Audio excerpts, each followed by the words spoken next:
In this video, we're going to talk about Auto Relist feature in AuctionWorx. Auto Relist is a feature that automatically relists items that have not sold by the end of their auction period. Here we can see our listings are unsuccessful, either because the reserve price wasn't met, or there were no bids. If the seller wants to relist these listings, he needs to do it manually. AuctionWorx has a settings to auto relist these listings without sellers intervene. This feature is only available for auction type of listings. Let's see how to enable auto relist. Navigate to Account Control Panel, Auctions under Listings. First, let's update the number of times the any listings can be auto relist.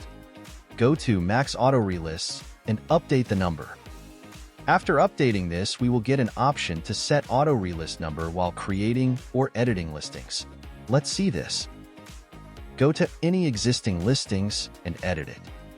You can see here, it is allowing us to enter value between 0 to 5.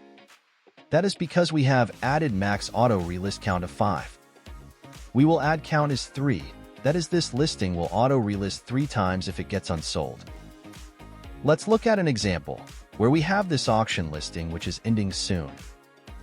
If it doesn't sell by the end of the auction period, Auto Relist will automatically relist it, making it available for bidding again without any additional action required from you. The listing is ended, and due to Auto Relist option, it automatically got relist. And that's a quick overview of the Auto Relist feature in AuctionWorx. By using this feature, you can save time and ensure your items remain available for potential buyers, maximizing your sales opportunities. Thank you for watching.